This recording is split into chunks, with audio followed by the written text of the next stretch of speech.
Welcome back to the Reading and Writing Podcast.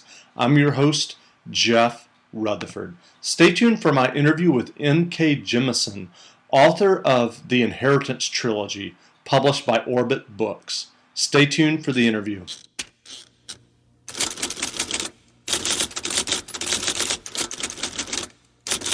Well, welcome back to the Reading and Writing Podcast. My guest today is Nora Jemisin, author of the Inheritance Trilogy, which includes the novels The 100,000 Kingdoms, The Broken Kingdoms, and The Kingdom of Gods. In the 100,000 Kingdoms, gods dwell among mortals, and one powerful corrupt family rules the earth. Three extraordinary people may be the key to humanity's salvation. Nora, welcome to the podcast.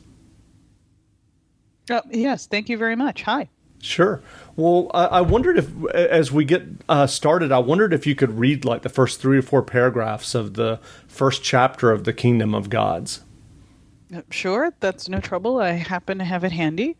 Okay, I will skip over the little prologue, and I'll skip the chapter header, which is a little bit of a nursery rhyme that I made up based on the character, but let's go ahead and get started. Excuse me. There will be no tricks in this tale. I tell you this so that you can relax. You'll listen more closely if you aren't flinching every other instant, waiting for the pratfall. You will not reach the end and suddenly learn I have been talking to my other soul or making a lullaby of my life for someone's unborn brat. I find such things disingenuous, so I will simply tell the tale as I lived it. But wait, that's not a real beginning. Time is an irritation, but it provides structure. Should I tell this in the mortal fashion? All right then, linear. Slow. You require context. Beginnings. They are not always what they seem. Nature is cycles, patterns, repetition. But of what we believe, of the beginning I understand, there was once only Maelstrom, the unknowable. Over a span of uncountable aeons, as none of us were yet here to count, it churned forth endless substances and concepts and creatures. Some of those must have been glorious, because even today the Maelstrom spins forth new life with regular randomness, and many of those creations were indeed beautiful and wondrous. But most of them last only an eye blink or two before the Maelstrom rips them apart again, or they die of instant old age, or they collapse in on themselves and become tiny Maelstroms in turn. These are absorbed back into the greater cacophony. But one day the Maelstrom made something that did not die. Indeed, this thing was remarkably like itself, wild, churning, eternal, ever-changing. Yet this new thing was ordered enough to think and feel and dedicate itself to its own survival, in token of which the first thing it did was get the hells away from the Maelstrom. Want me to stop about there? That sounds good. Well, Okay. if the listeners haven't heard about the Inheritance Trilogy before, can you briefly describe the trilogy and what readers can expect? Oh, sure. Well, essentially it's set in a universe with a created pantheon and created cosmogony, I think is the proper word. Excuse me, which you actually heard a little bit of the description of.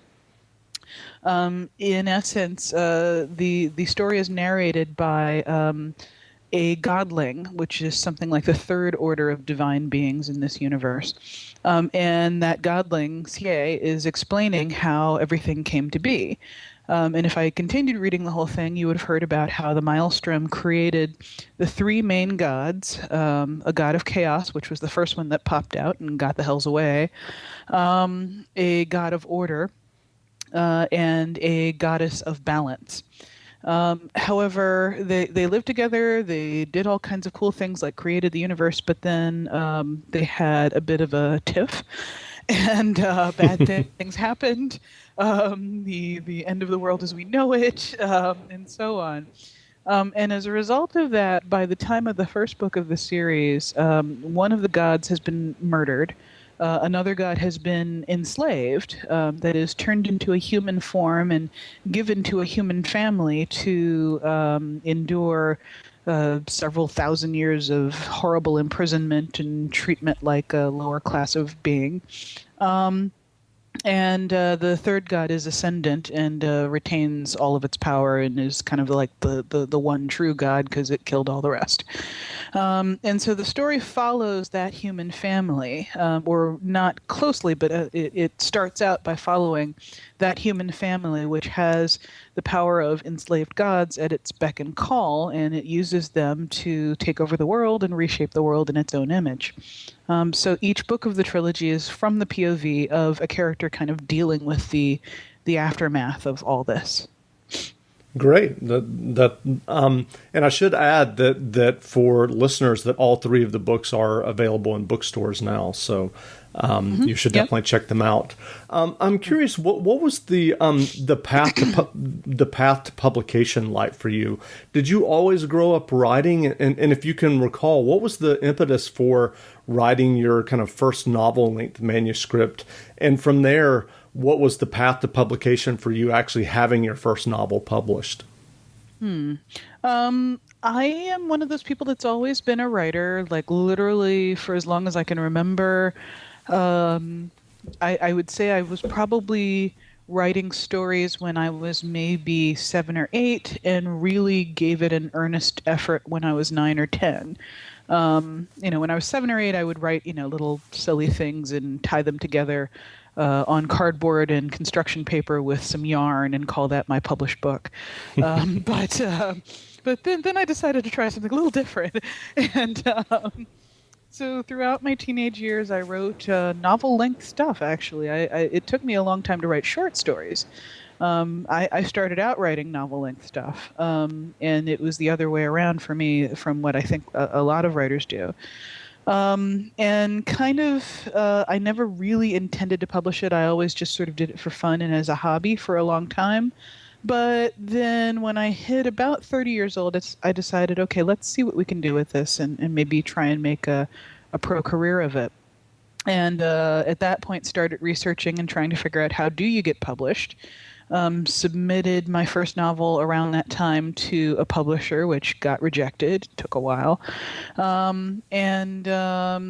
I also went to the Viable Paradise writing workshop, which is a 1-week workshop out on Martha's Vineyard, which I highly recommend. And that workshop, even though it's only a 1-weeker, I couldn't really afford a 6-weeker like a Clarion or there's other 6-week-long workshops that I can't remember the name of. But so I could only afford to take a week off of work, but I did that 1 week, and it was actually fantastic. It was a week spent with a bunch of published authors and professional editors like Patrick and Teresa Nielsen Hayden, Stephen Gould. Oh, good grief, it's horrifying that I'm drawing a blank on the other names. But anyway, they spent that week kind of beating into my head the idea that, persistence is really the key to getting published. If you are good enough, you will eventually get published. It's just a matter of whether you give up before that moment comes. So I joined a writers group in Boston right out after that, the Boston area writers, science fiction writers.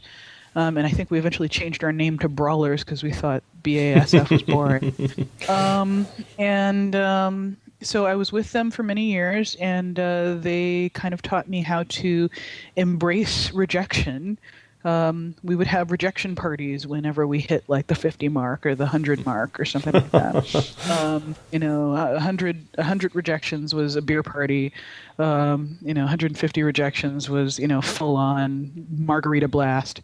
So anyway. And so I'm curious if some of the people who were in that group with you are now published as well. Yes, actually. Sandra Mcdonald, I think, was the first one to kind of break out from our group. She published a trio of military science fiction romance novels through Tor.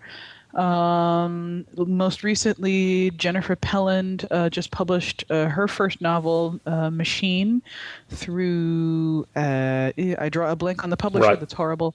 But yes, so That's several great. other folks from the group have done well. And in fact, most of the members of the group had published, Margaret Ronald has also published several novels, and I also forget that publisher. That's fine. But most of us have published short stories too. Great. Well, I wanted to go back for a moment when you were talking about your early fiction efforts starting. I think you said when you were 7 or 8. Were you immediately at that time and into your teenage years? Were you writing science fiction and fantasy? Were you always drawn to that milieu or genre? I would say, yeah. I mean, it was it was fairy tales, basically. It was apocalyptic fairy tales and science fiction tinged fairy tales. I think my first story was this sort of vaguely Aesop-like fable in which I was trying to explain how animals lost the power of speech. And it was because they used to be walking, talking, sentient, speaking beings, but then they couldn't get along with each other, and they nuked each other and they mutated into creatures that couldn't talk anymore. And so that's why we should not use nuclear weapons on each other. The end. So that was kind of my first effort. I think it was inspired partly by Aesop and partly by Damnation Alley, the Jan Michael Vincent movie. Yeah. So, well, yes. I'm curious. I mean, because I'm curious because you are an African American female writer of fantasy and science fiction. I wonder if we can talk about that for a moment. I would think that, as you were growing up, that there was not a lot of models for writers of color in genre fiction. I mean, for many years there was Octavia Butler, Samuel Delany, Stephen Barnes, and Charles Saunders. That's changing now slowly. I'm wondering, were you aware of that, at a younger age, or did it factor into your interest in genre fiction?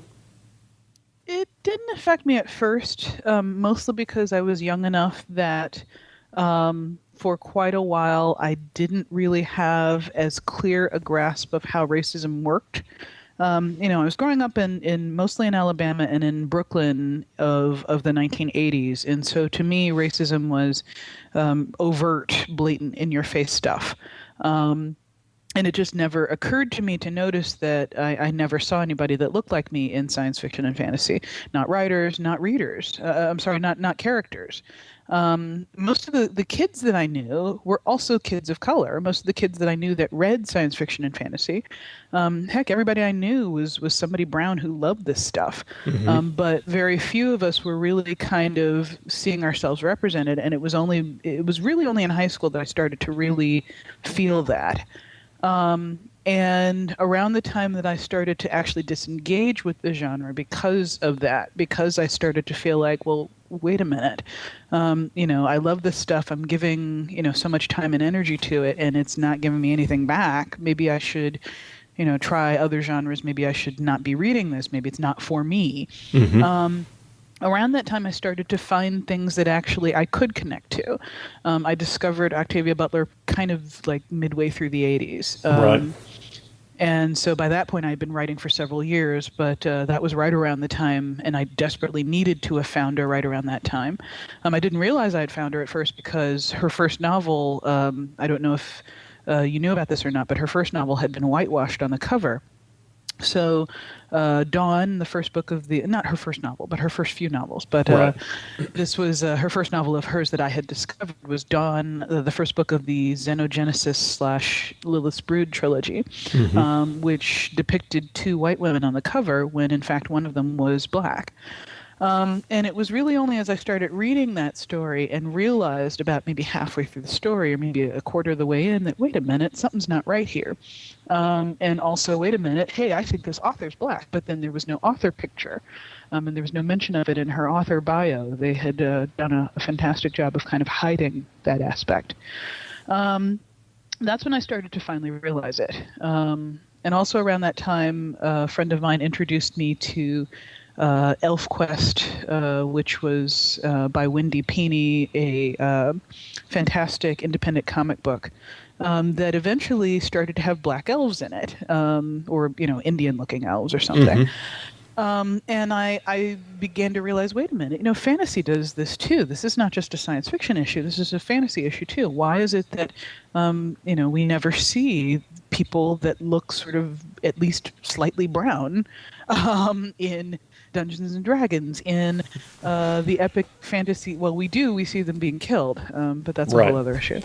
And do you feel now that given that you're now professionally published and obviously a member of the community, do you feel like it's changing more, or do you feel like there's kind of a catch-22 that readers of color eventually lose interest because they're picking up another quasi medieval fantasy featuring mostly white or Caucasian characters? I still see a large number of people of color reading science fiction and fantasy. They all do eventually reach this point of disillusionment, and the big question is whether they find those last little bits of anchors that might help to hold them into the genre long enough for them to discover the Octavia Butlers and the other things that will actually show them that, yeah, we actually exist in the future, and we actually existed in the past too. Things like that. So Right. That is the big question, and it's becoming easier for people to see those connections these days. But there's still plenty of things, not just the benign neglect of not seeing people, but there's also a good bit of overt racism in the field, and we don't see it left alone or ignored as much. These days, people are more willing to challenge it when they see it. Right. But even so, if a new person is coming into the genre and the first thing they encounter, I used to say this a few years ago. I think they've gotten rid of it since. But if the first thing they encountered was something like the Asimov's Forum, that could be a traumatic experience. I don't know if you read the Asimov's Forum before a couple of years ago, and I think they finally changed it and started moderating it. But for a while, I guess I didn't. I mean, was it disturbing? Yeah, you could go in there, and any conversation about political issues would fairly quickly bring out some eyebrow raisers. Right, I'll just right. say. And I think I'm vaguely aware of that, but I wonder. I mean, I've thought this before, and I mean, I know that there are different tastes for different people, but I know that there's a prevalence of military science fiction, not all, but some of that which appeals to a very conservative audience, and it was always kind of a head scratcher for me that you are. And I say you as a global, that people are ostensibly reading a genre of literature that would ostensibly, or you would think that it would be a style of literature that's open to diversity and different points of view, and yet there was still this sometimes a very heavy strain of conservative. People reading it and enjoying it. I don't know. I've always felt that was kind of a dichotomy. It was always kind of confusing to me. Well, a couple of things in response to your statement. First off, military science fiction doesn't have to be conservative. It tends to be because the biggest names in it have very vocally claimed that identity. But I did mention Sandra Mcdonald. Sure. It's military science fiction. She has been in the military. She's speaking from a place of experience. And her particular novel I loved, and I am generally not a fan of military SF, but so there's a good bit of stuff out there that defies the stereotype. But sure, I mean, and I didn't want to perpetuate the stereotype, because I agree. Mm-hmm. I think there's I think it's not all conservative. I just want to make that point. Right. Yeah. No. I just wanted to make that too. To the latter part of what you're saying, though, I mean, science fiction has never truly done a good job of predicting the future. Science fiction does a great job of reflecting the issues of its present, of the time that it's written in. It tosses in a few jetpacks and flying cars. I'm being really facetious here, but in general, you don't usually see science fiction that truly engages with the trends of our world, the way that our world is actually built, and it in a lot of cases reflects the prejudices and inexperiences of its writers. I made this point in an essay that I posted on my website not too long ago about how when I was a kid, one of the sort of father-daughter bonding experiences I would do with my dad was I would watch original series Star Trek, 2 in the morning every summer, in Channel 11 in Brooklyn, and so I would watch original series Star Trek, and Dad would be like, I ate this stuff up when I was a kid. And, but then we were watching it critically with me as a teenager and him, just kind of very gently pointing out, did you notice that Uhura is nothing but the secretary? Did you notice that, she's apparently from this generic Pan-Africa? She's not from any particular place. Did you notice that Sulu is from generic Pan-Asia? He's not from any particular place. And yet Kirk and McCoy are from actual countries. So he would point out these little things, and I would be like, "Hey, wait a minute, that's true." And it occurred to me, yes, back in the day, Star Trek was groundbreaking for its time, but as a true predictor of the way that the world really is, by the year 500, apparently, women and people of color will be in the severe minority on the planet, to judge by the representation on the Enterprise, and they won't get to do much more than drive the ship and answer the phones. Yeah, that is a little concerning, or it was a little concerning to me when I was growing up. Sure. But that's because it wasn't truly trying to predict the future. It was reflecting the 1960s when it was created. Right. Well, continuing with this discussion for just a little bit more, do you think there's anything intentional that the science fiction and fantasy community could do regarding embracing diverse audiences? And I'm thinking of things like, doing, some type of book event or reading or book signing with inner city teenagers or kids. Inner city? Not really. Or diverse. Diverse. If I think the most useful thing that science fiction and fantasy can do is actually be diverse itself. Writers need to make sure that they are actually trying to reflect the future and not just their own limited present. We need to see people of color doing something more than answering the damn phone. We need to see people of color represented in a realistic representation. If you're doing the Friends treatment of New York City, where you've got this bizarre New York that seems to be all white and middle class and or upper class, right? That's not normal. That's not the way it really should be. So when you're writing a future in which humanity has formed a single culture, well, look at the fact that humanity is currently 80% non-white. Maybe your cast of your spaceship should be 80% non-white. Things like that have a lot more power to draw in readers that are from a variety of backgrounds. If you have a variety of backgrounds in your story, if your story isn't reflecting just simply the perspectives of a very narrow demographic of people. I think that's infinitely more useful than trying to do signings with any kind of perceived subset of what people like us are like. Right. What are you working on now? What will be your next novel? Well, actually, today I am working on a I don't want to name it yet because my names kind of suck. But I started work on a new fantasy trilogy that will be set in...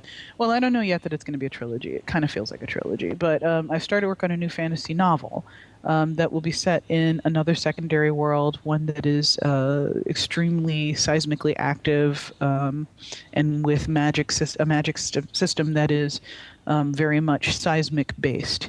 And in fact, next week I'm going to Hawaii to try and do some research and learn a little bit more about volcanoes so that I can write from a place of actual knowledge, because there are not many volcanoes in New York.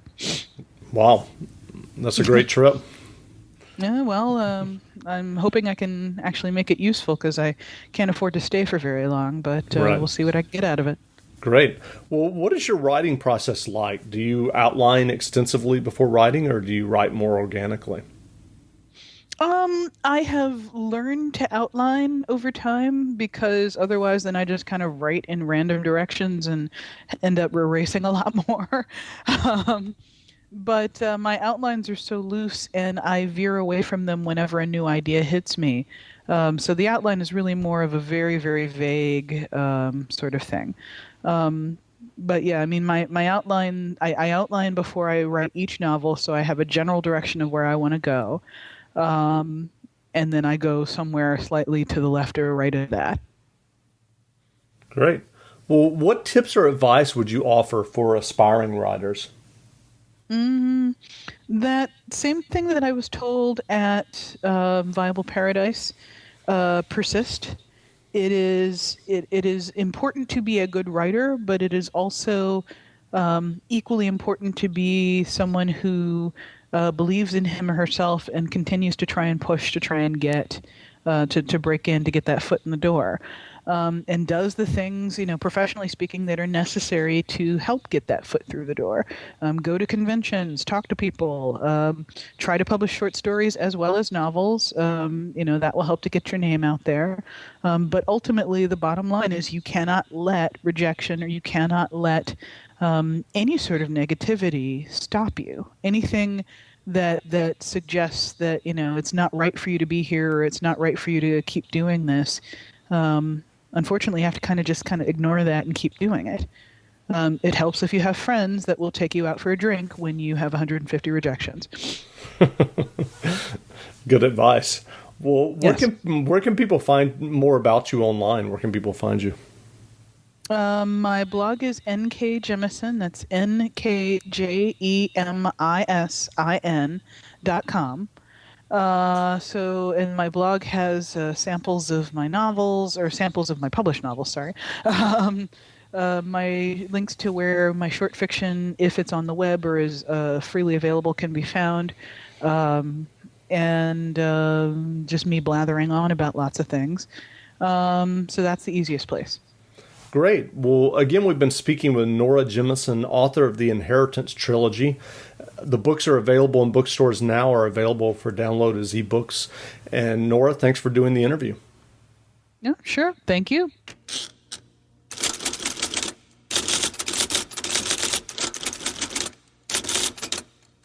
Thanks for listening to my latest podcast. If you have a chance, please leave a review of the podcast in iTunes. It only takes a moment. Until next time, read some good books and be well. Susan, it's so great to finally be able to get together again. Oh, it sure is. And I really appreciate you picking up the bill. I'm happy to. I've got the extra cash. Since we've all been driving so much more again, I've been using Get Upside, the free gas app that pays you cash back for every gallon of gas you buy. Wait a minute. Are you saying you actually get paid cash when you buy gas with the Get Upside app? Yes, up to 25 cents a gallon. Cash back every time I buy gas. Does that actually add up to anything? Some months I make $200 to $300. Wow, that's serious extra cash. I'm downloading the free Get Upside app now. Download the free Get Upside app now in the App Store or Google Play to save up to 25 cents a gallon when you buy gas. Use promo code PHIL for a 25 cents a gallon bonus on your first tank. That's up to 50 cents a gallon on your next fill-up. You can cash out anytime to PayPal or an e-gift card for Amazon and other brands. Just download the free Get Upside app and use promo code PHIL for a 25 cents a gallon bonus on your first tank. That's code PHIL.